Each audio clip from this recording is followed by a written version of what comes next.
오늘 본회의를 열어서 선거법과 검찰개혁법 등 개혁 법안과 유치원 3법 등 민생 법안을 상정해서 추진할 예정입니다.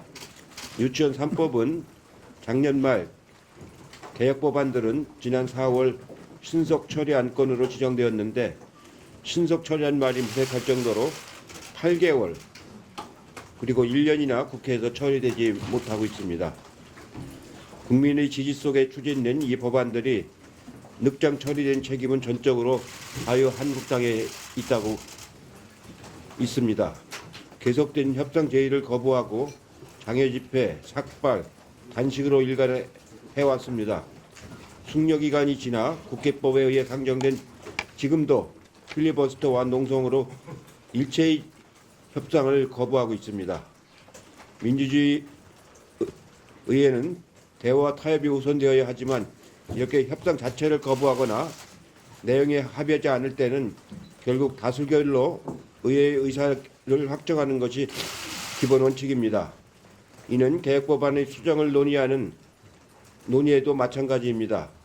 이제 민주당은 민주주의 기본 원칙에 따라서 개혁과 민생의 길을 갈 것입니다. 아울러 개혁법안 처리는 빠르면 빠를수록 국회 정상화와 전국 안정에 도움이 될 것입니다. 개혁법이 처리된 이후에는 한국당도 민생법안 처리에 필리버스터를 할 이유가 없으며 검찰도 개혁의 길을 가게 될 것입니다. 비록 오늘 개혁법안과 민생법안을 상정하지만 민주당은 여전히 한국당의 대화와 타협의 문을 열어둘 것입니다. 자유한국당이 연동형 비례제도의 도입이라는 선거개혁의 대원칙에 동의하고 진심으로 협상한다면 우리는 언제든지 대화할 용의가 있습니다. 선거법은 게임 룰이기 때문에 가능한 한 합의 처리하는 것이 옳기 때문입니다. 만약 필리버스터를 진행한다면 민주당은 그것을 보장하는 동시에 필리버스터가 진행되는 중이라도 협상의 문을 닫지는 않겠습니다. 민주당은 최후의 순간까지 대화 타협의 끈을 놓지 않겠지만 시간 끌기를 용납하지는 않겠습니다. 설사 대화를 하더라도 국회법이 정한 절차에 따라 개혁 법안과 민생 법안 처리를 해 나가도록 하겠습니다.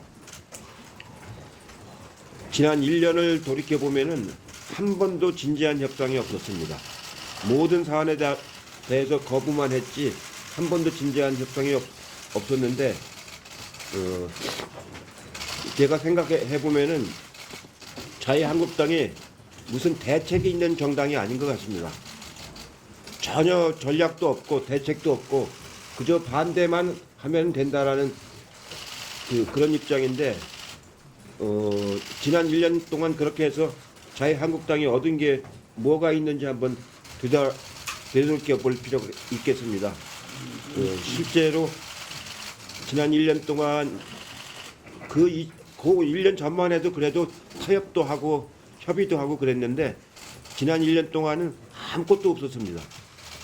협상 자체를 안 했기 때문에 1년을 그냥 여기까지 왔습니다. 이제는 마무리를 져야 할 때가 됐습니다.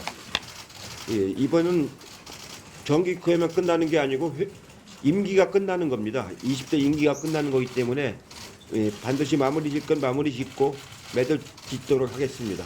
이상입니다.